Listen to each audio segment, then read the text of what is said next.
ਵਾਹਿਗੁਰੂ ਜੀ ਕਾ ਖਾਲਸਾ ਵਾਹਿਗੁਰੂ ਜੀ ਕੀ ਫਤਿਹ। ਵਿਸ਼ਵ ਭਰ ਦੀਆਂ ਸੰਗਤਾਂ ਦਾ ਸਵਾਗਤ ਹੈ ਪ੍ਰੋਗਰਾਮ ਇਤਿਹਾਸ ਦੇ ਪੰਨਿਆਂ ਵਿੱਚ। ਸੰਗਤਾਂ ਜਾਣਦੀਆਂ ਨੇ ਕਿ ਇਸ ਪ੍ਰੋਗਰਾਮ ਦੇ ਰਾਹੀਂ ਹਮੇਸ਼ਾ ਹੀ ਸਿੱਖ ਚੈਨਲ ਦੀ ਕੋਸ਼ਿਸ਼ ਰਹਿੰਦੀ ਹੈ ਕਿ ਵੱਧ ਤੋਂ ਵੱਧ ਸੰਗਤਾਂ ਨੂੰ ਇਤਿਹਾਸ ਦੇ ਨਾਲ ਜੋੜਿਆ ਜਾਵੇ। ਸੋ ਅੱਜ ਬੜਾ ਹੀ ਪਾਵਨ ਪਵਿੱਤਰ ਦਿਹਾੜਾ ਹੈ। ਸਾਹਿਬ ਸ਼੍ਰੀ ਗੁਰੂ ਗ੍ਰੰਥ ਸਾਹਿਬ ਜੀ ਦਾ ਪਹਿਲਾ ਪ੍ਰਕਾਸ਼ ਪੁਰਬ ਵਿਸ਼ਵ ਭਰ ਦੇ ਵਿੱਚ ਸੰਗਤਾਂ ਸ਼ਰਧਾ ਸਤਿਕਾਰ ਦੇ ਨਾਲ ਮਨਾ ਰਹੀਆਂ ਨੇ। ਸੋ ਇਸੇ ਬਾਬਤ ਹੀ ਅੱਜ ਦੇ ਪ੍ਰੋਗਰਾਮ ਦੇ ਵਿੱਚ ਸਮੁੱਚੀ ਇਤਿਹਾਸਕ ਜਾਣਕਾਰੀ ਹਾਸਲ ਕਰਾਂਗੇ। ਸਾਡੇ ਨਾਲ ਗੈਸਟ ਨੇ ਸ਼੍ਰੋਮਣੀ ਗੁਰਦੁਆਰਾ ਪ੍ਰਬੰਧਕ ਕਮੇਟੀ ਦੇ ਪ੍ਰਚਾਰਕ ਭਾਈ ਸਾਹਿਬ ਭਾਈ ਬਲਕਾਰ ਸਿੰਘ ਜੀ ਅਜਨਾਲਾ। ਸੋ ਉਹਨਾਂ ਨਾਲ ਫਤਿਹ ਦੀ ਸਾਂਝ ਪਾਉਂਦੇ ਹਾਂ ਤੇ ਪ੍ਰੋਗਰਾਮ ਦੀ ਸ਼ੁਰੂਆਤ ਕਰਦੇ ਹਾਂ। ਭਾਈ ਸਾਹਿਬ ਜੀ ਵਾਹਿਗੁਰੂ ਜੀ ਕਾ ਖਾਲਸਾ ਵਾਹਿਗੁਰੂ ਜੀ ਕੀ ਫਤਿਹ ਜੀ। ਭਾਈ ਸਾਹਿਬ ਜੀ, ਸਭ ਤੋਂ ਪਹਿਲਾਂ ਮੇਰਾ ਸਵਾਲ ਜਿਹੜਾ ਉਹ ਇਹ ਆ ਕਿ ਅੱਜ ਵਿਸ਼ਵ ਭਰ ਦੇ ਵਿੱਚ ਸੰਗਤਾਂ ਪਹਿਲਾ ਪ੍ਰਕਾਸ਼ ਪੁਰਬ ਮਨਾ ਰਹੀਆਂ ਨੇ ਤੇ ਸ਼੍ਰੀ ਗੁਰੂ ਗ੍ਰੰਥ ਸਾਹਿਬ ਜੀ ਦੀ ਬਾਣੀ ਜਿਹੜੀ ਆ ਉਹਦੀ ਇਕੱਤਰਤਾ ਕਿਵੇਂ ਹੋਈ ਜਾਂ ਕਿਸ ਦੁਆਰਾ ਕੀਤੀ ਗਈ, ਸੋ ਇਹ ਜਾਣਕਾਰੀ ਸਭ ਤੋਂ ਪਹਿਲਾਂ ਸੰਗਤਾਂ ਦੇ ਨਾਲ ਸਾਂਝੀ ਕਰੋ।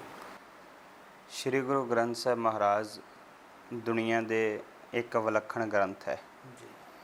ਔਰ ਸਭ ਤੋਂ ਵੱਡੀ ਸਤਿਗੁਰੂ ਗੁਰੂ ਗ੍ਰੰਥ ਸਾਹਿਬ ਜੀ ਦੀ ਵਿਸ਼ੇਸ਼ਤਾ ਹੈ ਕਿ ਇਹਨਾਂ ਨੂੰ ਗੁਰੂ ਸਾਹਿਬਾਨ ਨੇ ਆਪਣੇ ਜੀਵਨ ਕਾਲ ਦੇ ਦੌਰਾਨ ਹੀ ਸੰਪਾਦਿਤ ਕੀਤਾ ਹੈ ਜੀ।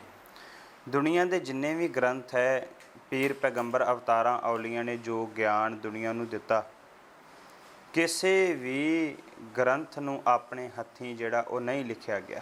ਜੀ। ਗੁਰੂ ਗ੍ਰੰਥ ਸਾਹਿਬ ਜੀ ਨੂੰ ਸਤਿਗੁਰੂ ਨੇ ਆਪਣੇ ਹੱਥੀਂ ਜਿਹੜਾ ਉਹ ਸੰਪਾਦਿਤ ਕੀਤਾ ਹੈ। ਜੀ।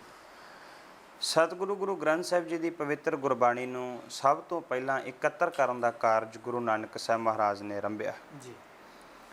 ਗੁਰੂ ਗ੍ਰੰਥ ਸਾਹਿਬ ਜੀ ਦੀ ਬਾਣੀ ਅੰਦਰ ਸਭ ਤੋਂ ਪਹਿਲੇ ਮਹਾਂਪੁਰਖ ਦੀ ਜੋ ਬਾਣੀ ਹੈ ਜੀ। ਉਹ ਭਗਤ ਜੈਦੇਵ ਜੀ ਦੀ ਹੈ, ਜਿਨ੍ਹਾਂ ਦਾ ਜਨਮ 1170 ਦਾ ਹੈ। ਜੀ। ਦੂਸਰੇ ਬਾਬਾ ਫਰੀਦ ਸਾਹਿਬ, ਜਿਨ੍ਹਾਂ ਦਾ ਜਨਮ 1173 ਦਾ ਹੈ। ਜੀ। ਕਹਿੰਦਾ ਭਾਵ ਕਿ 1100 ਯਾਨੀ ਕਿ 12ਵੀਂ ਸਦੀ ਤੋਂ ਬਾਣੀ ਦੀ ਇਕੱਤਰਤਾ ਹੋਣੀ ਜਿਹੜੀ ਉਹ ਸ਼ੁਰੂ ਹੁੰਦੀ ਹੈ। ਜਿਹੜੀ ਭਗਤ ਸਾਹਿਬਾਨ ਨੇ ਬਾਣੀ ਉਚਾਰਨ ਕੀਤੀ ਸੀ। ਜੀ। ਗੁਰੂ ਨਾਨਕ ਸਾਹਿਬ ਮਹਾਰਾਜ ਜਦੋਂ ਚਾਰ ਉਦਾਸੀਆਂ ਕਰਨ ਵਾਸਤੇ ਜਾਂਦੇ ਆ, ਜਿੱਥੇ ਜਿੱਥੇ ਜਾਂਦੇ ਆ ਉੱਥੋਂ ਭਗਤਾਂ ਦੀ ਬਾਣੀ ਨੂੰ ਇਕੱਠਿਆਂ ਕਰਦੇ ਆ। ਜੀ। ਉਹ ਇਕੱਠਿਆਂ ਕਰਕੇ ਆਪਣੀ ਪੋਥੀ ਦੇ ਵਿੱਚ ਲਿਖ ਲੈਂਦੇ ਆ। ਗੁਰੂ ਨਾਨਕ ਸਾਹਿਬ ਦੇ ਕੋਲ ਇੱਕ ਕਲਮ ਹੋਇਆ ਕਰਦੀ ਸੀ, ਇੱਕ ਦਵਾਤ ਹੁੰਦੀ ਸੀ, ਇੱਕ ਪੋਥੀ ਹੁੰਦੀ ਸੀ, ਜਿਹਨੂੰ ਇਸਲਾਮ ਦੇ ਵਿੱਚ ਕਿਤਾਬ ਕਹਿੰਦੇ ਆ। ਜੀ। ਜੀ। ਇਹਦਾ ਜ਼ਿਕਰ ਭਾਈ ਗੁਰਦਾਸ ਸਾਹਿਬ ਜੀ ਨੇ ਆਪਣੀਆਂ ਵਾਰਾਂ ਦੇ ਵਿੱਚ ਵੀ ਕੀਤਾ ਹੈ। ਆਸਾ ਹੱਥ ਕਿਤਾਬ ਕਸ਼, ਆਸਾ ਕਹਿੰਦੇ ਡੰਡੇ ਨੂੰ, ਕਹਿੰਦੇ ਗੁਰੂ ਨਾਨਕ ਸਾਹਿਬ ਦੇ ਇੱਕ ਹੱਥ ਦੇ ਵਿੱਚ ਡੰਡਾ ਹੈ ਤੇ ਦੂਸਰੇ ਹੱਥ ਵਿੱਚ ਜਿਹੜੀ ਉਹ ਕਿਤਾਬ ਹੈ, ਯਾਨੀ ਕਿ ਉਹ ਧਰਮ ਦੀ ਪੋਥੀ ਹੈ। ਜਦੋਂ ਗੁਰੂ ਨਾਨਕ ਸਾਹਿਬ ਮੱਕੇ ਦੀ ਧਰਤੀ ਤੇ ਗਏ ਸੀ ਤੇ ਉੱਥੇ ਵੀ ਕਾਜ਼ੀਆਂ ਨੇ ਗੁਰੂ ਨਾਨਕ ਸਾਹਿਬ ਨੂੰ ਸਵਾਲ ਕੀਤੇ। ਜੇ ਸਵਾਲ ਕਰਦੇ ਪਤਾ ਕੀ ਕਿਹਾ? ਪੁੱਛਣ ਫੋਲ ਕਿਤਾਬ ਨੂੰ। ਜੀ। ਗੁਰੂ ਨਾਨਕ ਸਾਹਿਬ ਜੀ ਆਪਣੇ ਵਾਲੀ ਕਿਤਾਬ ਖੋਲ ਕੇ ਦੱਸੋ, ਯਾਨੀ ਕਿ ਉਹ 'ਚ ਬਾਣੀ ਲਿਖੀ ਹੋਈ ਹੈ। ਜਿਹੜੀ ਬਾਣੀ 15 ਭਗਤਾਂ ਦੀ ਵੀ ਇਕੱਤਰ ਕੀਤੀ ਹੈ ਔਰ ਗੁਰੂ ਨਾਨਕ ਸਾਹਿਬ ਨੇ ਆਪ ਵੀ ਉਚਾਰਨ ਕੀਤੀ ਹੈ। ਔਰ ਫਿਰ ਕਿਹਾ ਗੁਰੂ ਨਾਨਕ ਸਾਹਿਬ ਮਹਾਰਾਜ ਨੇ ਕਿ ਜਿਹੜੀ ਬਾਣੀ ਹੈ, ਜੈਸੀ ਮੈਂ ਆਵੇ ਖਸਮ ਕੀ ਬਾਣੀ ਤੈਸੜਾ ਕਰੀ ਗਿਆਨ ਵੇ ਲਾ ਲਓ। ਇਹ ਗੁਰੂ ਨਾਨਕ ਸਾਹਿਬ ਨੇ ਫਿਰ 19 ਰਾਗਾਂ ਦੇ ਵਿੱਚ ਬਾਣੀ ਉਚਾਰੀ। ਉਹ ਸਾਰੀ ਬਾਣੀ ਗੁਰੂ ਨਾਨਕ ਸਾਹਿਬ ਨੇ ਅੱਗੇ ਗੁਰੂ ਅੰਗਦ ਸਾਹਿਬ ਜੀ ਨੂੰ ਦੇ ਦਿੱਤੀ।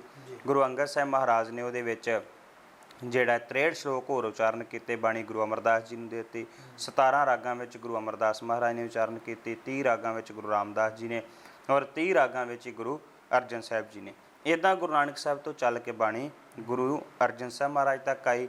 ਫਿਰ ਉਹਦੇ ਵਿੱਚ 11 ਭੱਟ ਸਾਹਿਬਾਨ ਜਿਹੜੇ ਗੁਰੂ ਅਰਜਨ ਸਾਹਿਬ ਮਹਾਰਾਜ ਦੀ ਸ਼ਰਨ ਵਿੱਚ ਆਏ ਸੀ, ਉਹਨਾਂ ਨੇ ਜਿਹੜੇ ਸਵਈਏ ਉਚਾਰਨ ਕੀਤੇ ਉਹ ਵੀ ਗੁਰੂ ਅਰਜਨ ਸਾਹਿਬ ਮਹਾਰਾਜ ਕੋਲ ਆਏ। ਬਾਬਾ ਸੱਤਾ ਤੇ ਬਲਵੰਡ ਜੀ ਜਿਹੜੇ ਗੁਰੂ ਅਰਜਨ ਸਾਹਿਬ ਜੀ ਦੇ ਦਰਬਾਰ ਵਿੱਚ ਹੀ ਜਿਹੜੇ ਆ ਉਹ ਕੀਰਤਨ ਦੀ ਸੇਵਾ ਕਰਦੇ ਸੀ, ਉਹ ਵੀ ਉਹਨਾਂ ਨੇ ਇੱਕ ਵਾਰ ਲਿਖੀ। ਹਾਂਜੀ, ਉਹ ਵੀ ਬਾਣੀ ਗੁਰੂ ਅਰਜਨ ਸਾਹਿਬ ਕੋਲ ਆਈ। ਫਿਰ ਬਾਬਾ ਸੁੰਦਰ ਜੀ ਜਿਹੜੇ ਗੁਰੂ ਅਮਰਦਾਸ ਮਹਾਰਾਜ ਦੇ ਪੜਪੋਤਰੇ ਸੀ, ਉਹਨਾਂ ਨੇ ਜਿਹੜਾ ਗੁਰੂ ਅਮਰਦਾਸ ਮਹਾਰਾਜ ਜੀ ਦੇ ਜੋਤੀ ਜੋਤ ਸਮਾਉਣ ਦੇ ਸਮੇਂ ਜੋ ਸਤਿਗੁਰੂ ਨੇ ਉਪਦੇਸ਼ ਦਿੱਤਾ ਉਹ ਰਾਮਕਲੀ ਸਾਧ ਉਚਾਰਿਆ, ਉਹ ਵੀ ਬਾਣੀ ਗੁਰੂ ਅਰਜਨ ਸਾਹਿਬ ਤੱਕ। ਇੱਦਾਂ ਕਰਕੇ ਕਿੱਥੋਂ 1170-73 ਵਾਲੀ ਚੱਲੀ ਹੋਈ ਬਾਣੀ ਗੁਰੂ ਅਰਜਨ ਸਾਹਿਬ ਮਹਾਰਾਜ ਤੱਕ ਆਉਂਦੀ ਹੈ, ਅੱਗੇ ਦੀ ਅੱਗੇ ਆਈ ਜਾਂਦੀ ਹੈ। ਇੱਕ ਜ਼ਿਕਰ ਇਹ ਵੀ ਮਿਲਦਾ ਵਾ, ਆਪਾਂ ਇਤਿਹਾਸ ਜਦੋਂ ਪੜ੍ਹਦੇ ਹਾਂ ਕਿ ਬਹੁਤ ਸਾਰੇ ਹੋਰ ਵੀ ਜਿਹੜੇ ਰਚੇਤਾ ਸੀਗੇ, ਕੁਛ ਉਹਨਾਂ ਨੇ ਇਸ ਤਰ੍ਹਾਂ ਦੀਆਂ ਚੀਜ਼ਾਂ ਵੀ ਲਿਖੀਆਂ ਸੀ ਜਿਹੜੀਆਂ ਕਿ ਗੁਰਬਾਣੀ ਦੀ ਕਸਵੱਟੀ ਤੇ ਖਰੀਆਂ ਨਹੀਂ ਸੀ ਉਤਰਦੀਆਂ, ਉਹ ਵੀ ਕਹਿੰਦੇ ਪਹੁੰਚੇ ਸੀਗੇ ਗੁਰੂ ਸਾਹਿਬ ਦੇ। ਜਦੋਂ ਉਹ ਜ਼ਿਕਰ ਅੱਗੇ ਜਾ ਕੇ ਆਪਾਂ ਕਰਾਂਗੇ, ਜਦੋਂ ਗੁਰੂ ਅਰਜਨ ਸਾਹਿਬ ਮਹਾਰਾਜ ਨੇ ਗੁਰੂ ਗ੍ਰੰਥ ਸਾਹਿਬ ਜੀ ਦੀ ਸੰਪਾਦਨਾ ਦਾ ਕਾਰਜ ਆਰੰਭ ਕਰਤਾ, ਉਦੋਂ 4 ਭਗਤ ਲਾਹੌਰ ਦੇ ਰਹਿਣ ਵਾਲੇ ਕਾਨਾ, ਛੱਜੂ, ਪੀਲੂ ਤੇ ਸ਼ਾਹ ਹੁਸੈਨ ਉਹ ਵੀ ਆਏ। ਕਹਿੰਦੇ ਵੀ ਸਾਨੂੰ ਜਿਹੜੀ ਸਾਡੀ ਲਿਖੀ ਬਾਣੀ ਹੈ ਇਹਨੂੰ ਵੀ ਤੁਸੀਂ ਗੁਰੂ ਗ੍ਰੰਥ ਸਾਹਿਬ 'ਚ ਦਰਜ ਕਰ ਦਿਓ। ਗੁਰੂ ਅਰਜਨ ਸਾਹਿਬ ਕਹਿੰਦੇ ਬਿਲਕੁਲ ਕਰਾਂਗੇ ਜੀ, ਪਰ ਸ਼ਰਤ ਹੈ ਜੇ ਬਾਣੀ ਦੀ ਕਸਵੱਟੀ ਤੇ ਪੂਰੀ ਉਤਰਦੀ ਹੋਏਗੀ। ਉਹਨਾਂ ਨੇ ਸੁਣਾਈ। ਕਾਨਾ ਕਹਿੰਦਾ ਮੈਂ ਉਹੀ ਰੇ ਜਾ ਕੋ ਵੇਦ ਪੁਰਾਣ ਜਸ ਗਾਵੇ। ਕਹਿੰਦਾ ਮੈਂ ਤੇ ਉਹ ਬੰਦਾ ਜਿਹਨੂੰ ਵੱਡੇ ਵੱਡੇ ਵੇਦ ਲੱਭਦੇ ਆ। ਗੁਰੂ ਅਰਜਨ ਸਾਹਿਬ ਕਹਿੰਦੇ ਇੰਨਾ ਹੰਕਾਰ ਇੱਥੇ ਹਰ ਜੀਓ ਹੰਕਾਰ ਨਾ ਪਾਵੇ, ਇਹ ਨਹੀਂ ਹੋ ਸਕਦੀ।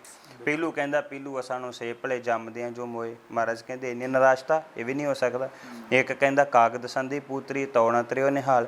ਕਾਗਜ਼ ਦੇ ਉੱਪਰ ਵੀ ਇਸਤਰੀ ਦੀ ਫੋਟੋ ਛਪੀ ਹੋਵੇ ਤਾਂ ਵੀ ਨਹੀਂ ਵੇਖਣੀ ਚਾਹੀਦੀ।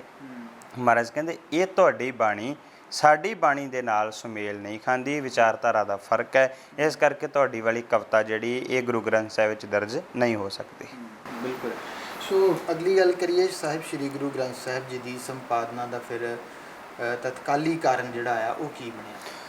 ਗੁਰੂ ਸਾਹਿਬ ਜੀ ਚਾਹੁੰਦੇ ਸੀ ਕਿ ਉਹਨਾਂ ਉਸ ਸੰਸਾਰ ਦੇ ਲੋਕਾਂ ਨੂੰ ਇੱਦਾਂ ਦਾ ਖਜ਼ਾਨਾ ਦੇਣ ਜੋ ਸਾਰਿਆਂ ਦਾ ਸਾਂਝਾ ਹੋਵੇ, ਜੋ ਸਾਰਿਆਂ ਵਾਸਤੇ ਹੋਵੇ। ਵੇਦ ਸ਼ਾਸਤਰ ਹੈ ਉਹ ਦੇਵ ਬਾਣੀ ਵਿੱਚ ਕਹੇ ਜਾਂਦੇ ਵੀ ਸੰਸਕ੍ਰਿਤ ਵਿੱਚ ਉਹਨੂੰ ਆਮ ਬੰਦਾ ਨਹੀਂ ਪੜ੍ਹ ਸਕਦਾ। ਕੁਰਾਨ ਮਜੀਦ ਹੈ ਉਹਨੂੰ ਆਮ ਬੰਦਾ ਨਹੀਂ ਪੜ੍ਹ ਸਕਦਾ। ਔਰ ਸਤਿਗੁਰੂ ਗੁਰੂ ਅਰਜਨ ਸਾਹਿਬ ਮਹਾਰਾਜ ਨੇ ਕਿਹਾ ਕਿ ਆਮ ਲੋਕਾਂ ਦੀ ਆਮ ਬੋਲੀ ਦੇ ਵਿੱਚ ਉਚਾਰਨ ਕੀਤੀ ਪਾਵਨ ਪਵਿੱਤਰ ਗੁਰਬਾਣੀ, ਇਹਨੂੰ ਕੋਈ ਵੀ ਪੜ੍ਹ ਕੇ ਤੇ ਆਪਣੇ ਜੀਵਨ ਨੂੰ ਸਫਲ ਬਣਾ ਸਕਦਾ ਹੈ। ਉਹ ਸਤਿਗੁਰੂ ਨੇ ਇਸ ਗੁਰੂ ਗ੍ਰੰਥ ਸਾਹਿਬ ਜੀ ਦੀ ਸੰਪਾਦਨਾ ਕਰਨੀ ਸੀ, ਲੇਕਿਨ ਇੱਕ ਤਤਕਾਲੀ ਕਾਰਨ ਬਣਿਆ ਕਿ ਬਾਬਾ ਪ੍ਰਿਥੀ ਚੰਦ ਜੀ ਦੇ ਪੁੱਤਰ ਜਿਹੜੇ ਬਾਬਾ ਮਿਹਰਬਾਨ ਸੀ, ਉਹਨਾਂ ਨੇ ਵੀ ਨਾਨਕ ਨਾਮ ਦੀ ਮੋਹਰ ਲਾ ਕੇ ਤੇ ਆਪੇ ਕਵਿਤਾ ਲਿਖਣੀ ਸ਼ੁਰੂ ਕਰਤੀ, ਮਗਰ ਨਾਮ ਨਾਨਕ ਲਾਤਾ, ਜਿਵੇਂ ਗੁਰੂ ਨਾਨਕ ਸਾਹਿਬ ਨੇ ਲਾਇਆ, ਜਿਵੇਂ ਬਾਕੀ ਗੁਰੂ ਸਾਹਿਬਾਨ ਨੇ ਲਾਇਆ। ਔਰ ਸਾਡੇ ਇਤਿਹਾਸਕ ਗ੍ਰੰਥਾਂ ਦੇ ਵਿੱਚ ਇਸ ਗੱਲ ਦਾ ਜ਼ਿਕਰ ਆਇਆ, ਮਿਹਰਬਾਨ ਪੁੱਤਰ ਪ੍ਰਿਥੀ ਕਾ ਕਬੀਸ਼ਰੀ ਕਰੇ, ਹਿੰਦਵੀ ਫਾਰਸੀ ਸੰਸਕ੍ਰਿਤ ਨਾਲੇ ਗੁਰਮੁਖੀ ਪੜ੍ਹੇ, ਤਿੰਨ ਪੀ ਬਾਣੀ ਬਹੁਤ ਬਣਾਈ, ਭੋਗ ਸ਼੍ਰੀ ਨਾਨਕ ਜੀ ਕਾ ਪਾਈ, ਮਗਰ ਨਾਮ ਨਾਨਕ ਹੀ ਲਾਤਾ। ਔਰ ਇਤਿਹਾਸ ਤਾਂ ਆਖਦਾ ਵੀ ਇੱਕ ਦਿਨ ਸਿੱਖਾਂ ਨੇ ਉਹਦੇ ਵਾਲਾ ਲਿਖਿਆ ਜਿਹੜਾ ਸ਼ਬਦ ਸੀ ਉਹ ਪੜ੍ਹ ਵੀ ਦਿੱਤਾ, ਤੇ ਗੁਰੂ ਅਰਜਨ ਸਾਹਿਬ ਮਹਾਰਾਜ ਕਹਿੰਦੇ ਨਹੀਂ, ਭਾਈ ਗੁਰਦਾਸ ਜੀ ਬਾਣੀ ਨੂੰ ਜੁਦਾ ਕਰਨ ਦੀ ਲੋੜ ਹੈ। ਫਿਰ ਭਾਈ ਗੁਰਦਾਸ ਸਾਹਿਬ ਜੀ ਨੂੰ ਨਾਲ ਲੈ ਕੇ ਸਤਿਗੁਰੂ ਨੇ ਤੁਰੰਤ ਜਿਹੜਾ ਆਦਿ ਸ਼੍ਰੀ ਗੁਰੂ ਗ੍ਰੰਥ ਸਾਹਿਬ ਜੀ ਦੀ ਸੰਪਾਦਨਾ ਦਾ ਕਾਰਜ ਆਰੰਭ ਕੀਤਾ। ਮਤਲਬ ਸੰਗਤਾਂ ਦੇ ਵਿੱਚ ਕਿਸੇ ਵੀ ਤਰ੍ਹਾਂ ਦੀ ਕੋਈ ਦੁਵਿਧਾ ਜਿਹੜੀ ਆ ਉਹ ਨਾ ਬਣੇ, ਕੋਈ ਭੁਲੇਖਾ ਨਾ ਰਹਿ ਜਾਵੇ, ਕਿਸੇ ਪ੍ਰਕਾਰ ਦੇ ਇਹਦੇ ਵਿੱਚ ਕੋਈ ਰਲ ਗੰਢ ਨਾ ਹੋ ਜਾਵੇ। ਬਿਲਕੁਲ। ਸੋ ਅਗਲੀ ਗੱਲ ਕਰੀਏ ਸਾਹਿਬ ਸ੍ਰੀ ਗੁਰੂ ਗ੍ਰੰਥ ਸਾਹਿਬ ਜੀ ਦੀ ਫਿਰ ਜਿਹੜੀ ਸੰਪਾਦਨਾ ਆ ਉਹ ਕਿਸ ਸਥਾਨ 'ਤੇ ਹੁੰਦੀ ਹੈ ਤੇ ਕਿਹਨਾਂ ਦੁਆਰਾ ਫਿਰ ਉਹ ਸੰਪਾਦਨਾ ਕੀਤੀ ਜਾਂਦੀ ਹੈ? ਜਦੋਂ ਗੁਰੂ ਅਰਜਨ ਸਾਹਿਬ ਮਹਾਰਾਜ ਨੇ ਆਰੰਭਤਾ ਕਰਨੀ ਸੀ ਆਦਿ ਸ਼੍ਰੀ ਗੁਰੂ ਗ੍ਰੰਥ ਸਾਹਿਬ ਜੀ ਦੀ ਸੰਪਾਦਨਾ ਦੀ, ਉਦੋਂ ਸ਼੍ਰੀ ਦਰਬਾਰ ਸਾਹਿਬ ਦੀ ਉਸਾਰੀ ਹੋ ਚੁੱਕੀ ਸੀ, ਸਿੱਖ ਸੰਗਤਾਂ ਆਣ ਕੇ ਨਤਮਸਤਕ ਹੁੰਦੀਆਂ ਸੀ। ਔਰ ਗੁਰੂ ਅਰਜਨ ਸਾਹਿਬ ਮਹਾਰਾਜ ਨੇ ਬਾਬਾ ਬੁੱਢਾ ਸਾਹਿਬ ਜੀ ਨੂੰ ਕਿਹਾ ਕਿ ਤੁਸੀਂ ਹੁਣ ਇੱਥੇ ਬੈਠ ਕੇ ਸਾਡੀ ਜਗ੍ਹਾ ਤੇ ਹੁਣ ਤੁਸੀਂ ਆਈਆਂ ਸੰਗਤਾਂ ਨੂੰ ਉਪਦੇਸ਼ ਦਿਆ ਕਰੋਗੇ। ਆਪ ਗੁਰੂ ਅਰਜਨ ਸਾਹਿਬ ਜੀ ਨੇ ਅੰਮ੍ਰਿਤਸਰ ਤੋਂ ਐਨ ਬਿਲਕੁਲ ਬਾਹਰਲੇ ਪਾਸੇ ਰਾਮਸਰ ਸਰੋਵਰ ਦੇ ਕੰਢੇ ਦੇ ਉੱਪਰ ਸਾਰਾ ਪ੍ਰਬੰਧ ਕਰਵਾ ਲਿਆ। ਜਿੰਨੀਆਂ ਪੋਥੀ ਸਾਹਿਬਾਨ ਜਿਨ੍ਹਾਂ 'ਚ ਬਾਣੀ ਲਿਖੀ ਸੀ ਉਹ ਸਾਰੀਆਂ ਉੱਥੇ ਇਕੱਤਰ ਕਰ ਲਈਆਂ। ਗੁਰੂ ਅਰਜਨ ਸਾਹਿਬ ਮਹਾਰਾਜ ਨੇ ਪਾਵਨ ਗੁਰਬਾਣੀ ਨੂੰ ਲਿਖਾਉਣਾ ਆਰੰਭ ਕੀਤਾ ਹੈ। ਭਾਈ ਗੁਰਦਾਸ ਸਾਹਿਬ ਜੀ ਉਸ ਪਵਿੱਤਰ ਗੁਰਬਾਣੀ ਨੂੰ ਲਿਖਦੇ ਹੈ। ਜਿਉਂ-ਜਿਉਂ ਗੁਰੂ ਅਰਜਨ ਸਾਹਿਬ ਲਿਖਾਈ ਜਾਂਦੇ ਆ, ਭਾਈ ਗੁਰਦਾਸ ਸਾਹਿਬ ਨੂੰ ਲਿਖੀ ਜਾਂਦੇ ਆ। ਫਿਰ ਸਾਰੀ ਸਤਿਗੁਰੂ ਗੁਰੂ ਅਰਜਨ ਸਾਹਿਬ ਮਹਾਰਾਜ ਨੇ ਪਵਿੱਤਰ ਗੁਰਬਾਣੀ ਨੂੰ ਲਿਖਾਇਆ। ਉਹਦੇ ਵਿੱਚ ਪਹਿਲੇ 5 ਗੁਰੂ ਸਾਹਿਬਾਨ ਦੀ ਬਾਣੀ, 15 ਭਗਤਾਂ ਦੀ ਬਾਣੀ, 11 ਭੱਟਾਂ ਦੀ ਬਾਣੀ, 3 ਗੁਰਸਿੱਖਾਂ ਦੀ ਬਾਣੀ, ਔਰ ਸਾਰੀ ਗੁਰਬਾਣੀ ਨੂੰ ਇਕੱਤਰ ਕੀਤਾ ਗਿਆ। 30 ਰਾਗਾਂ ਦੇ ਵਿੱਚ ਬਾਣੀ ਜਿਹੜੀ ਉਹ ਲਿਖੀ ਗਈ। 31ਵਾਂ ਰਾਗ ਜਿਹੜਾ ਉਹ ਬਾਅਦ ਵਿੱਚ ਦਰਜ ਕੀਤਾ ਜਾਂਦਾ, ਜੋ ਗੁਰੂ ਤੇਗ ਬਹਾਦਰ ਸਾਹਿਬ ਮਹਾਰਾਜ ਨੇ ਉਚਾਰਨ ਕੀਤਾ ਹੈ। ਤੋ ਸਮੁੱਚੀ ਗੁਰਬਾਣੀ ਦਾ ਖਜ਼ਾਨਾ ਜਿਹੜਾ ਰਾਗਾਂ ਦੀ ਤਰਤੀਬ ਦੇ ਉੱਪਰ, ਹਾਂਜੀ, ਫਿਰ ਉਹਦੇ ਵਿੱਚ 22 ਵਾਰਾਂ ਜਿਹੜੀਆਂ ਉਹ ਦਰਜ ਕੀਤੀਆਂ ਜਾਂਦੀਆਂ। ਜਿਹੜੇ ਸ਼ਲੋਕ ਵੱਧ ਗਏ, ਬੰਤਰ ਕਿੱਡੀ ਕਮਾਲ ਦੀ ਹੈ, ਉਹ ਫਿਰ ਜਾ ਕੇ ਅਖੀਰ ਦੇ ਉੱਪਰ ਸ਼ਲੋਕ ਵਾਰਾਂ ਤੇ ਵਧੇਕ ਲਿਖ ਕੇ ਉਹ ਸਾਰੇ ਦਰਜ ਕੀਤੇ ਗਏ। ਅਖੀਰ ਦੇ ਉੱਪਰ ਮੁੰਦਾਵਣੀ ਲਾਈ ਗਈ ਕਿ ਇਹ ਮੁੰਦ ਦਿੱਤਾ, ਇਹਨੂੰ ਕੋਈ ਇਹਦੇ ਵਿੱਚ ਵਾਧ ਘਾਟ ਜਿਹੜਾ ਉਹ ਨਹੀਂ ਹੋ ਸਕਦੀ। ਸ਼ੁਕਰਾਨੇ ਦਾ ਸ਼ਲੋਕ ਸਤਿਗੁਰੂ ਨੇ ਉਚਾਰਨ ਕੀਤਾ। ਸਮੁੱਚੀ ਗੁਰਬਾਣੀ ਨੂੰ ਲਿਖ ਕੇ ਫਿਰ ਉਹਦੀ ਜਿਲਦਬੰਦੀ ਕਰਵਾਈ ਗਈ। ਕਰਵਾ ਕੇ ਆਦਿ ਸ਼੍ਰੀ ਗੁਰੂ ਗ੍ਰੰਥ ਸਾਹਿਬ ਜੀ ਦਾ ਪਾਵਨ ਪਵਿੱਤਰ ਸਰੂਪ ਜਿਹੜਾ ਉਹ ਤਿਆਰ ਕੀਤਾ ਗਿਆ ਜੀ। ਤੇ ਲਗਭਗ ਕਿੰਨਾ ਸਮਾਂ ਜਿਹੜਾ ਆ ਉਹ ਲੱਗ ਗਿਆ ਜਦੋਂ ਗੁਰੂ ਸਾਹਿਬ ਨੇ ਸਾਰੀ ਭੱਟਾਂ ਦੀ ਵੀ ਗੁਰਸਿੱਖਾਂ ਦੀ ਵੀ ਜਿਹੜੀ ਬਾਣੀ ਦੀ ਇਕੱਤਰਤਾ ਕਰਕੇ ਇਹ ਸਾਰਾ ਗ੍ਰੰਥ ਜਿਹੜਾ ਆ ਉਹ ਤਿਆਰ ਕੀਤਾ?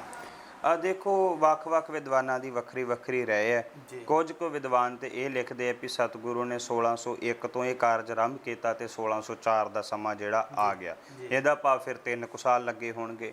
ਕੁਝ ਵਿਦਵਾਨਾਂ ਦਾ ਮਤ ਕੁਝ ਹੋਰ ਹੈ, ਉਹ ਵੱਖੋ ਵੱਖਰੇ ਮਤ ਅਨੁਸਾਰ, ਪਰ ਇਹ ਠੀਕ ਹੈ ਕਿ ਸਤਿਗੁਰੂ ਨੇ ਗੁਰੂ ਗ੍ਰੰਥ ਸਾਹਿਬ ਜੀ ਦਾ ਪਾਵਨ ਸਰੂਪ ਜਿਹੜਾ ਉਹ ਤਿਆਰ ਕਰ ਲਿਆ, ਭਾਈ ਗੁਰਦਾਸ ਸਾਹਿਬ ਜੀ ਦੇ ਕੋਲੋਂ ਲਿਖਵਾਇਆ ਔਰ ਤਿਆਰ ਕਰਕੇ ਜਿਲਦਬੰਦੀ ਤਿਆਰ ਕਰਵਾ ਕੇ ਗੁਰੂ ਗ੍ਰੰਥ ਸਾਹਿਬ ਜੀ ਦਾ ਪਾਵਨ ਸਰੂਪ ਤਿਆਰ ਕਰਕੇ ਤੇ ਸ਼ਾਮ ਦੇ ਵਕਤ ਦੀਵਾਨ ਸਜਾਇਆ ਗਿਆ।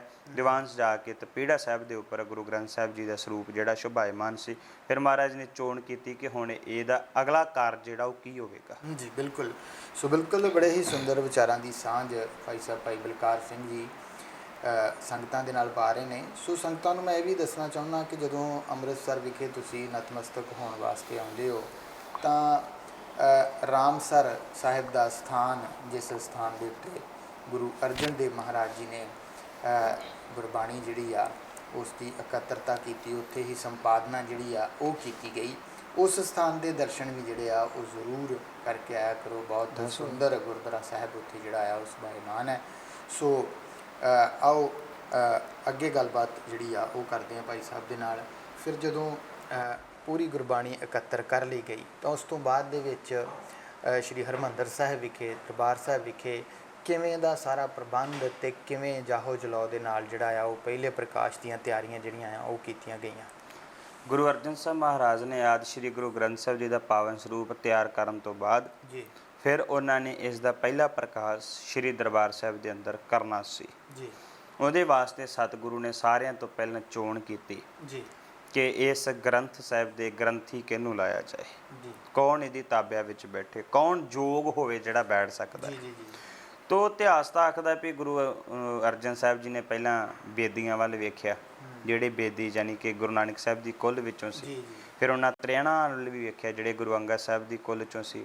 ਭੱਲਿਆਂ ਵੱਲ ਵੇਖਿਆ, ਸੋਢੀਆਂ ਵੱਲ ਵੇਖਿਆ। ਤੋ ਇਤਿਹਾਸ ਕਹਿੰਦਾ ਵੀ ਗੁਰੂ ਅਰਜਨ ਸਾਹਿਬ ਦੇ ਮਨ ਅੰਦਰ ਖਿਆਲ ਆਇਆ ਵੀ ਕਿਤੇ ਕੱਲ ਨੂੰ ਇਹ ਬੰਦੇ ਮਾਲਕ ਹੀ ਨਾ ਬਣ ਜਾਣ ਵੀ ਸਾਡਾ ਹੀ ਗ੍ਰੰਥ ਹੈ, ਕਿਉਂਕਿ ਗ੍ਰੰਥ ਵਿੱਚ ਦੀ ਤਾਬਿਆ ਅਸੀਂ ਬੈਠੇ ਸੀ। ਫਿਰ ਉਹਨਾਂ ਨੇ ਸੋਚਣ ਤੋਂ ਬਾਅਦ ਇਸ ਗੱਲ ਦੇ ਉੱਪਰ ਗੁਰੂ ਅਰਜਨ ਸਾਹਿਬ ਮਹਾਰਾਜ ਪਹੁੰਚ ਗਏ ਕਿ ਸ਼੍ਰੀ ਨਾਨਕ ਕੋ ਦਰਸ਼ਨ ਕੀਨ ਆਸ ਬੁੱਢਾ ਵਿੱਚ ਸੇਵਾ ਪ੍ਰਵੀਨ। ਜਿਹਨੇ ਗੁਰੂ ਨਾਨਕ ਸਾਹਿਬ ਤੋਂ ਲੈ ਕੇ ਹੁਣ ਤੱਕ ਗੁਰੂ ਸਾਹਿਬਾਨ ਦੀ ਸੇਵਾ ਕੀਤੀ ਹੋਵੇ, ਇਹਦੀ ਤਾਬਿਆ ਦੇ ਵਿੱਚ ਬੈਠਣ ਦੇ ਯੋਗ ਜਿਹੜੇ ਉਹ ਗੁਰੂ ਬਾਬਾ ਬੁੱਢਾ ਸਾਹਿਬ ਜੀ ਹੋ ਸਕਦੇ। ਬਾਬਾ ਬੁੱਢਾ ਸਾਹਿਬ ਜੀ ਵਡੇਰੀ ਉਮਰ ਦੇ ਉਦੋਂ ਮਾਲਕ ਸੀ, ਵਡੇਰੀ ਉਮਰ ਹੋ ਚੁੱਕੀ ਸੀ। ਔਰ ਫਿਰ ਉਹਨਾਂ ਨੂੰ ਜਿਹੜਾ 1 ਸਤੰਬਰ ਸਨ 1604 ਦਾ ਦਿਨ ਆਇਆ, ਗੁਰੂ ਅਰਜਨ ਸਾਹਿਬ ਮਹਾਰਾਜ ਨੇ ਵੱਡੇ ਪੱਧਰ ਦੇ ਉੱਪਰ ਸਿੱਖ ਸੰਗਤਾਂ ਨੂੰ ਜਿਹੜਾ ਰਾਮਸਰ ਸਰੋਵਰ ਦੇ ਕੰਢੇ ਬੁਲਾ ਲਿਆ। ਬੁਲਾਉਣ ਤੋਂ ਬਾਅਦ ਹੁਣ ਉਸ ਪਾਵਨ ਸਰੂਪ ਗੁਰੂ ਗ੍ਰੰਥ ਸਾਹਿਬ ਜੀ ਨੂੰ ਜਿਹੜਾ ਹੈ ਬਾਬਾ ਬੁੱਢਾ ਸਾਹਿਬ ਦੇ ਸ਼ੀਸ਼ ਦੇ ਉੱਪਰ ਸ਼ੁਭਾਇਮਾਨ ਕੀਤਾ ਔਰ ਇੰਨਾ ਮਾਣ ਬਾਣੀ ਦਾ ਸਤਿਕਾਰ ਕੀਤਾ ਗਿਆ। ਚੌਰ ਸਾਹਿਬ ਜਿਹੜਾ ਹੈ ਆਪਣੇ ਹੱਥ ਵਿੱਚ ਪਕੜਿਆ। ਕੋਈ ਇਹ ਵੀ ਕਹਿ ਸਕਦਾ ਹੈ ਤੁਸੀਂ ਉਚਾਰਨ ਕੀਤੀ ਹੈ, ਤੁਹਾਡੀ ਉਹ ਬਾਣੀ ਹੈ, ਪਰ ਨਹੀਂ, ਗੁਰੂ ਅਰਜਨ ਸਾਹਿਬ ਕਹਿੰਦੇ ਨਹੀਂ, ਇਹ ਬਾਣੀ ਇਲਾਹੀ ਬਾਣੀ ਹੈ, ਠੀਕ ਹੈ, ਇਹ ਪ੍ਰਮਾਤਮਾ ਦੇ ਘਰ ਵਿੱਚੋਂ ਆਈ ਬਾਣੀ ਹੈ। ਹਾਂ ਆਪੋਂ ਬੋਲਣਾ ਜਾਣਦਾ, ਮੈਂ ਥੋੜੀ ਬੋਲਦਾ, ਇਹ ਤੇ ਮੇਰੇ ਵਿੱਚ ਪ੍ਰਮਾਤਮਾ ਬੋਲਦਾ। ਤੇ ਉਸ ਬਾਣੀ ਦੇ ਉੱਪਰ ਆਪ ਚੌਰ ਕੀਤਾ, ਮਗਰ ਸਿੱਖ ਸੰਗਤਾਂ ਜਿਹੜੀਆਂ ਉਹ ਸ਼ਬਦ ਪੜ੍ਹਦੀਆਂ ਆ ਰਹੀਆਂ, ਅੱਗੇ ਅੱਗੇ ਬਾਬਾ ਬੁੱਢਾ ਸਾਹਿਬ ਜੀ, ਮਗਰ ਗੁਰੂ ਅਰਜਨ ਸਾਹਿਬ ਚੌਰ ਕਰਦੇ ਹੈ ਤੇ ਮਗਰ ਜਿਹੜਾ ਵਾ ਉਹ ਸਿੱਖ ਸੰਗਤਾਂ ਸ਼ਬਦ ਗਾਇਨ ਕਰਦੀਆਂ ਆ ਰਹੀਆਂ। ਰਾਮਸਰ ਸਰੋਵਰ ਦੇ ਕੰਢੇ ਤੋਂ ਚੱਲ ਕੇ ਸ਼੍ਰੀ ਦਰਬਾਰ ਸਾਹਿਬ ਦੇ ਅੰਦਰ ਆਣ ਕੇ ਜਿਹੜਾ ਹੈ ਉਹ ਗੁਰੂ ਗ੍ਰੰਥ ਸਾਹਿਬ ਜੀ ਦਾ ਪ੍ਰਕਾਸ਼ ਕੀਤਾ ਗਿਆ। ਜੀ ਬਿਲਕੁਲ। ਇਸੇ ਤਰ੍ਹਾਂ ਹੀ ਅੱਜ ਵੀ ਸ਼੍ਰੋਮਣੀ ਗੁਰਦੁਆਰਾ ਪ੍ਰਬੰਧਕ ਕਮੇਟੀ ਉਸ ਦਿਹਾੜੇ ਨੂੰ ਮਨਾਉਂਦਿਆਂ ਹੋਇਆਂ ਜਿਹੜਾ ਨਗਰ ਕੀਰਤਨ ਆ ਉਹ ਉੱਥੋਂ ਇੱਕ ਗੁਰੂ ਮਹਾਰਾਜ ਦਾ ਸਰੂਪ ਜਿਹੜਾ ਦਰਬਾਰ ਸਾਹਿਬ ਹਰ ਵਰੇ ਜਦੋਂ ਇਹ ਦਿਨ ਆਉਂਦਾ ਉਦੋਂ ਲੈ ਕੇ ਆਉਂਦੇ ਆ। ਉਸੇ ਤੌਰ ਤਰੀਕੇ ਨਾਲ ਜਿਵੇਂ ਉਦੋਂ ਮਹਾਰਾਜ ਦਾ ਸਰੂਪ ਉੱਥੋਂ ਲਿਆ ਕੇ ਇੱਥੇ ਪ੍ਰਕਾਸ਼ਮਨ ਕੀਤਾ ਗਿਆ, ਉੱਦਾਂ ਹੀ ਅੱਜ ਕੱਲ੍ਹ ਨਗਰ ਕੀਰਤਨ ਦੇ ਰੂਪ ਵਿੱਚ। ਜੀ ਬਿਲਕੁਲ।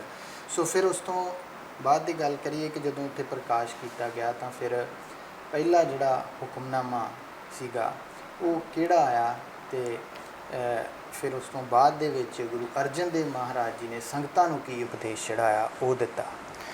ਜਦੋਂ ਆਦਿ ਸ਼੍ਰੀ ਗੁਰੂ ਗ੍ਰੰਥ ਸਾਹਿਬ ਜੀ ਦਾ ਪਾਵਨ ਸਰੂਪ ਸ਼੍ਰੀ ਦਰਬਾਰ ਸਾਹਿਬ ਦੇ ਅੰਦਰ ਲਿਆ ਕੇ ਸ਼ੁਭਾਇਮਾਨ ਕੀਤਾ ਜਾਂਦਾ ਹੈ ਜੀ, ਔਰ ਸਾਰੀਆਂ ਸੰਗਤਾਂ ਦੇ ਮਨ ਦਾ ਖਿਆਲ ਸੀ ਵੀ ਹੁਣ ਤਾਬਿਆ 'ਚ ਗੁਰੂ ਅਰਜਨ ਸਾਹਿਬ ਖੁਦ ਬੈਠਣਗੇ ਜੀ, ਪਰ ਐਸਾ ਨਹੀਂ ਹੋਇਆ ਜੀ। ਕਹਿੰਦੇ ਆ ਕਿ ਬਾਬਾ ਬੁੱਢਾ ਸਾਹਿਬ ਵੀ ਮਹਾਰਾਜ ਦਾ ਸਰੂਪ ਰੱਖਣ ਤੋਂ ਬਾਅਦ ਪਿੱਛੇ ਹਟ ਗਏ ਜੀ।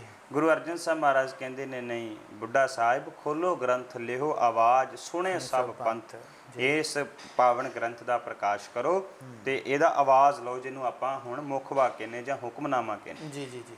ਤੁਸੀਂ ਹੁਕਮ ਲਓ, ਇਹ ਸਾਰੀ ਸੰਗਤ ਸੁਣੇ। ਅਦਬ ਸੰਗ ਤਬ ਗ੍ਰੰਥ ਸੋ ਖੋਲਾ, ਲੈ ਆਵਾਜ਼ ਬੁੱਢਾ ਮੁਖ ਬੋਲਾ। ਬਾਬਾ ਬੁੱਢਾ ਸਾਹਿਬ ਜੀ ਨੇ ਪ੍ਰਕਾਸ਼ ਕਰਕੇ ਮੁੱਖ ਵਾਕ ਲਿਆ ਤੇ ਆਵਾਜ਼ ਆਈ ਪਹਿਲੀ, ਸੂਹੀ ਮਹੱਲਾ ਪੰਜਵਾਂ। ਸੰਤਾਂ ਕੇ ਕਾਰ ਜਾਪ ਖਲੋਇਆ, ਹਰ ਕੰਮ ਕਰਾਵਣ ਆਇਆ ਰਾਮ। ਤਰਤ ਸੁਹਾਵੀ ਤਾਲ ਸੁਹਾਵਾ, ਵਿੱਚ ਅੰਮ੍ਰਿਤ ਜਲ ਛਾਇਆ ਰਾਮ। ਫਿਰ ਮੁੱਖ ਵਾਕ ਤੋਂ ਬਾਅਦ ਗੁਰੂ ਅਰਜਨ ਸਾਹਿਬ ਜੀ ਨੇ ਉਹ ਉਪਦੇਸ਼ ਦਿੱਤਾ ਉੱਥੇ ਬੈਠੀਆਂ ਸੰਗਤਾਂ ਨੂੰ। ਕਿਹਾ ਕਿ ਦੇਖੋ, ਸਰੀਰ ਇੱਕ ਵਕਤ ਇੱਕੋ ਥਾਂ ਤੇ ਹੋ ਸਕਦਾ ਹੈ ਜੀ, ਸ਼ਬਦ ਇੱਕ ਵਕਤ ਸਾਰੀਆਂ ਥਾਵਾਂ ਤੇ ਹੋ ਸਕਦਾ ਹੈ ਜੀ। ਇਹ ਗੁਰੂ ਗ੍ਰੰਥ ਸਾਹਿਬ ਜੀ ਜਿਹੜੇ ਨੇ ਸ਼ਬਦ ਹੈ, ਇਹ ਸਾਰੀਆਂ ਥਾਵਾਂ ਤੇ ਹੋ ਸਕਦੇ ਜੀ। ਇਸ ਗ੍ਰੰਥ ਸਾਹਿਬ ਨੂੰ ਗ੍ਰੰਥ ਰਿਦਾ ਗੁਰ ਕੋ ਇਹ ਜਾਣੋ ਜੀ, ਇਸ ਗ੍ਰੰਥ ਨੂੰ ਮੇਰਾ ਹਿਰਦਾ ਕਰਕੇ ਜਾਣਨਾ ਜੀ। ਸਿੱਖਾਂ ਨੇ ਕਿਹਾ ਮਹਾਰਾਜ ਫਿਰ ਇਹਦਾ ਸੁੱਖ ਆਸਣ ਕਿੱਥੇ ਕਰੀਏ? ਗੁਰੂ ਅਰਜਨ ਸਾਹਿਬ ਕਹਿੰਦੇ ਕੋਠਾ ਸਾਹਿਬ ਵਾਲੀ ਜਗ੍ਹਾ ਤੇ ਜਦੋਂ ਸ੍ਰੀ ਦਰਬਾਰ ਸਾਹਿਬ ਜੀ ਦਾ ਸਰੋਵਰ ਬਣਾਇਆ ਗਿਆ ਸੀ ਨਾ ਅੰਮ੍ਰਿਤਸਰ ਦਾ, ਜੋ ਮਿੱਟੀ ਕੱਢੀ ਗਈ ਉਹਦੇ ਨਾਲ ਇੱਕ ਕੱਚਾ ਕੋਠਾ ਬਣਾਇਆ ਸੀ ਜੀ ਜੀ। ਤੇ ਉੱਥੇ ਹੀ ਸਤਿਗੁਰੂ ਜਿਹੜੇ ਆਪ ਵਿਸ਼ਰਾਮ ਕਰਿਆ ਕਰਦੇ ਸੀ ਤੇ ਉਹ ਮਹਾਰਾਜ ਕਹਿੰਦੇ ਸਾਡੇ ਵਾਲਾ ਪਲੰਗ ਚੁੱਕ ਦਿਓ ਜੀ, ਨਵਾਂ ਪਲੰਗ ਲਾਓ ਗੁਰੂ ਗ੍ਰੰਥ ਸਾਹਿਬ ਜੀ ਵਾਸਤੇ ਜੀ। ਨਵਾਂ ਪਲੰਗ ਲਾ ਕੇ ਸੇ ਕਹਿੰਦੇ ਫਿਰ ਤੁਹਾਡਾ ਜਿਹੜਾ ਵਾ ਉਹ ਤੁਹਾਡਾ ਸੁੱਖ ਆਸਣ ਕਿੱਥੇ ਮਹਾਰਾਜ, ਤੁਸੀਂ ਆਰਾਮ ਕਿੱਥੇ ਕਰੋਗੇ? ਤੇ ਗੁਰੂ ਅਰਜਨ ਸਾਹਿਬ ਮਹਾਰਾਜ ਕਹਿੰਦੇ ਸਾਡੀ ਥੱਲੇ ਚਾਦਰ ਵਿਛਾ ਦਿਓ ਜੀ, ਸਾਡੇ ਚਾਦਰ ਜਿਹੜੀ ਵਿਛਾਓਗੇ ਅਸੀਂ ਉਹਦੇ ਉੱਪਰ ਥੱਲੇ ਆਰਾਮ ਕਰਿਆ ਕਰਾਂਗੇ ਜੀ। ਪਲੰਗ ਦੇ ਉੱਪਰ ਗੁਰੂ ਗ੍ਰੰਥ ਸਾਹਿਬ ਮਹਾਰਾਜ ਦਾ ਸੁੱਖ ਆਸਣ ਹੁੰਦਾ ਜੀ, ਔਰ ਥੱਲੇ ਜਿਹੜਾ ਹੈ ਸਤਿਗੁਰੂ ਆਪ ਉੱਥੇ ਬਿਰਾਜਮਾਨ ਹੋਇਆ ਕਰਦੇ ਸੀ। ਇੰਨਾ ਅਦਬ ਸਤਿਕਾਰ ਆਦਿ ਸ਼੍ਰੀ ਗੁਰੂ ਗ੍ਰੰਥ ਸਾਹਿਬ ਜੀ ਦੀ ਪਾਵਨ ਗੁਰਬਾਣੀ ਨੂੰ ਦਿੱਤਾ ਗਿਆ। ਔਰ ਕਿਹਾ ਗੁਰੂ ਅਰਜਨ ਸਾਹਿਬ ਮਹਾਰਾਜ ਨੇ ਕਿ ਪੋਥੀ ਪਰਮੇਸ਼ਰ ਕਾ ਥਾਨ, ਇੰਨਾ ਮਾਣੇ ਪਰਮੇਸ਼ਰ ਦੇ ਬਰਾਬਰ ਹੈ। ਉਹ ਗੁਰੂ ਗ੍ਰੰਥ ਸਾਹਿਬ ਜੀ ਦਾ ਪਹਿਲਾ ਪ੍ਰਕਾਸ਼ ਹੋਇਆ ਤੇ ਇਵੇਂ ਸਤਿਗੁਰੂ ਨੇ ਉਹਦਾ ਸੁੱਖ ਹਾਸਲ ਕੀਤਾ ਜੀ। ਬਿਲਕੁਲ। ਸੋ ਬਹੁਤ ਅੱਛੇ ਤਰੀਕੇ ਦੇ ਨਾਲ ਤੁਸੀਂ ਇਤਿਹਾਸਕ ਸਾਂਝ ਵਿਸ਼ਵ ਭਰ ਦੀਆਂ ਸੰਗਤਾਂ ਦੇ ਨਾਲ ਪਾਈ ਹੈ ਤੇ ਸਮੂਹ ਸੰਗਤ ਨੂੰ ਪਹਿਲੇ ਪ੍ਰਕਾਸ਼ ਪੁਰਬ ਦੀਆਂ ਬਹੁਤ ਬਹੁਤ ਵਧਾਈਆਂ, ਬਹੁਤ ਬਹੁਤ ਮੁਬਾਰਕਾਂ। ਤੇ ਅੰਤ ਦੇ ਉੱਤੇ ਵਿਦੇਸ਼ਾਂ ਦੇ ਵਿੱਚ ਬੈਠੀਆਂ ਸਿੱਖ ਸੰਗਤਾਂ ਨੂੰ ਗੁਰੂ ਗ੍ਰੰਥ ਸਾਹਿਬ ਮਹਾਰਾਜ ਜੀ ਦੇ ਪਹਿਲੇ ਪ੍ਰਕਾਸ਼ ਦੇ ਸੰਬੰਧ ਦੇ ਵਿੱਚ ਕੀ ਸੁਨੇਹਾ ਦੇਣਾ ਚਾਹੁੰਦੇ? ਦੇਖੋ, ਗੁਰੂ ਗ੍ਰੰਥ ਸਾਹਿਬ ਜੀ ਦੀ ਪਵਿੱਤਰ ਗੁਰਬਾਣੀ ਜੁਗੋ ਜੁਗ ਅਟੱਲ ਹੈ ਜੀ। ਮਾਫ ਕਰਨਾ ਕਿ ਦੁਨੀਆ ਦੇ ਜਿੰਨੇ ਗ੍ਰੰਥ ਹੈ ਉਹਨਾਂ ਵਿੱਚ ਸਹਿਜੇ ਸਹਿਜੇ ਕਿਤੇ ਨਾ ਕਿਤੇ ਕਿਸੇ ਰੂਪ ਵਿੱਚ ਬਦਲਾਅ ਹੋ ਗਿਆ ਜੀ। ਹਾਂਜੀ, ਅੱਜ ਦੀ ਸਾਇੰਸ ਦੀ ਕਸਵੱਟੀ ਤੇ ਉਹ ਗ੍ਰੰਥ ਪੂਰੇ ਨਹੀਂ ਉਤਰ ਸਕੇ ਜੀ, ਲੇਕਿਨ ਗੁਰੂ ਗ੍ਰੰਥ ਸਾਹਿਬ ਜੀ ਹੈ ਜਿਹੜੇ ਜੁਗੋ ਜੁਗ ਅਟੱਲ, ਉਹਨਾਂ ਦੇ ਇੱਕ ਇੱਕ ਕਿਹਾ ਹੋਇਆ ਬਚਨ ਜਿਹੜਾ ਜੁਗੋ ਜੁਗ ਅਟੱਲ ਹੈ ਜੀ। ਉਹਦੇ ਵਿੱਚ ਕੋਈ ਬਦਲਾਅ ਨਹੀਂ, ਕੋਈ ਕੁਛ ਨਹੀਂ। ਇਸ ਕਰਕੇ ਗੁਰਬਾਣੀ ਸਦੀਵੀ ਕਾਲ ਵਾਸਤੇ ਹੈ। ਸਾਨੂੰ ਸ੍ਰੀ ਗੁਰੂ ਗ੍ਰੰਥ ਸਾਹਿਬ ਜੀ ਦੀ ਪਵਿੱਤਰ ਗੁਰਬਾਣੀ ਨੂੰ ਮੰਨਣਾ ਚਾਹੀਦਾ, ਉਹਨਾਂ ਦੇ ਪਾਏ ਪੂਰਨਿਆਂ 'ਤੇ ਚੱਲਣਾ ਚਾਹੀਦਾ, ਨਮਸਕਾਰ ਨਤਮਸਤਕ ਹੋਣਾ ਚਾਹੀਦਾ। ਅਤੇ ਬਾਣੀ ਦੇ ਅੱਗੇ ਆਹ ਸਰੀਰ ਜਿਹੜੇ ਆ ਅੱਜ ਕੱਲ੍ਹ ਦੇ ਜਿਹੜੇ ਪਖੰਡੀ ਲੋਕ ਕੁਝ ਪੰਕਤੀਆਂ ਗੁਰੂ ਗ੍ਰੰਥ ਸਾਹਿਬ ਜੀ ਦੀ ਬਾਣੀ ਦੀਆਂ ਲੈਂਦੇ ਆ ਤੇ ਜੋੜ ਆਪਣੇ ਸਰੀਰ ਨਾਲ ਲੈਂਦੇ ਆ। ਐਸਾ ਨਹੀਂ, ਸਰੀਰ ਤੇ ਨਾਸ਼ਵੰਤ ਹੈ, ਖਤਮ ਹੋ ਜਾਏਗਾ। ਜੋ ਉਪਜਿਓ ਸੋ ਬਿਨਸ ਹੈ, ਸਰੀਰ ਖਤਮ ਹੋ ਜਾਂਦਾ ਹੈ। ਸ਼ਬਦ ਕਦੇ ਖਤਮ ਨਹੀਂ ਹੁੰਦਾ। ਸ਼ਬਦ ਉਦਣ ਵੀ ਸੀ ਜਿੱਦਣ ਸੰਸਾਰ ਨਹੀਂ ਸੀ। ਇਸ ਸੰਸਾਰ ਦੇ ਵਿੱਚ ਵੀ ਸ਼ਬਦ ਹੈ, ਸੰਸਾਰ ਨਹੀਂ ਵੀ ਰਹੇਗਾ, ਸ਼ਬਦ ਤਾਂ ਵੀ ਸਦੀਵੀ ਰਹਿਣਾ। ਇਸ ਕਰਕੇ ਸਾਨੂੰ ਸ਼ਬਦ ਦੇ ਲੜ ਲੱਗਣਾ ਚਾਹੀਦਾ, ਸਰੀਰ ਨੂੰ ਛੱਡ ਦੇਣਾ ਚਾਹੀਦਾ ਜੀ। ਬਿਲਕੁਲ। ਅੱਜ ਜਿਵੇਂ ਅਸੀਂ ਜ਼ਿਕਰ ਕਰਦੇ ਹਾਂ ਕਿ ਅਸੀਂ ਅੱਜ ਕੱਲ੍ਹ ਆਪਣੇ ਜੀਵਨ ਦੇ ਵਿੱਚ ਇੰਨਾ ਕੁ ਵਿਅਸਤ ਹੋ ਗਏ ਹਾਂ ਕਿ ਅਸੀਂ ਕਿਤੇ ਨਾ ਕਿਤੇ, ਮੈਂ ਮਾਫੀ ਵੀ ਚਾਹੁੰਦਾ ਹਾਂ ਕਿ ਅਸੀਂ ਉਹਨਾਂ ਸਤਿਕਾਰ ਨਹੀਂ ਕਰਦੇ ਗੁਰੂ ਗ੍ਰੰਥ ਸਾਹਿਬ ਮਹਾਰਾਜ ਜੀ ਦਾ, ਜਾਂ ਨਹੀਂ ਕਰ ਪਾਉਂਦੇ, ਜਾਂ ਜਿਹੜੇ ਲੋਕ ਇਸ ਤਰ੍ਹਾਂ ਕਰਦੇ ਨੇ ਉਹ ਉਹਨਾਂ ਵਾਸਤੇ ਕੀ ਕਹਿਣਾ ਚਾਹੋਗੇ? ਜਿਵੇਂ ਗੁਰੂ ਸਾਹਿਬ ਨੇ ਤੁਸੀਂ ਦੱਸਿਆ ਕਿ ਆਪਣੀ ਚਾਦਰ ਜਿਹੜੀ ਆ ਉਹ ਹੇਠਾਂ ਵਿਛਾਲੀ, ਇੰਨਾ ਸਤਿਕਾਰ ਜਿਹੜਾ ਆ ਉਹ ਦਿੱਤਾ, ਪਰ ਕਿਤੇ ਨਾ ਕਿਤੇ ਇੱਕ ਕੌੜੀ ਸੱਚਾਈ ਆ ਕਿ ਅੱਜ ਕਈ ਵਾਰ ਕੋਈ ਗੁਰੂ ਮਹਾਰਾਜ ਜੀ ਦਾ ਪ੍ਰਕਾਸ਼ ਲੈ ਕੇ ਵੀ ਜਾ ਰਿਹਾ ਵਾ, ਅਸੀਂ ਕੋਈ ਗੱਡੀ 'ਤੇ ਜਾਂ ਉੱਦਾਂ ਵੀ ਲੰਘਦੇ, ਕਈ ਜਗ੍ਹਾ 'ਤੇ ਦੇਖਿਆ ਵਾ ਕਿ ਲੋਕ ਨਹੀਂ ਰੁਕਦੇ। ਦੇਖੋ, ਇਹ ਸੰਸਾਰ ਜਿਹੜਾ ਨਾ ਇੱਕ ਅੱਗ ਦੀ ਤਰ੍ਹਾਂ ਦੌੜਿਆ ਜਾ ਰਿਹਾ, ਦੌੜਿਆ ਜਾ ਰਿਹਾ। ਇਸ ਦੌੜ ਦੇ ਵਿੱਚ ਅਸੀਂ ਭੁੱਲ ਹੀ ਗਏ ਕਿ ਗੁਰੂ ਗ੍ਰੰਥ ਸਾਹਿਬ ਜੀ ਦਾ ਮਾਨ ਸਤਿਕਾਰ ਕਿਵੇਂ ਹੋਣਾ ਚਾਹੀਦਾ।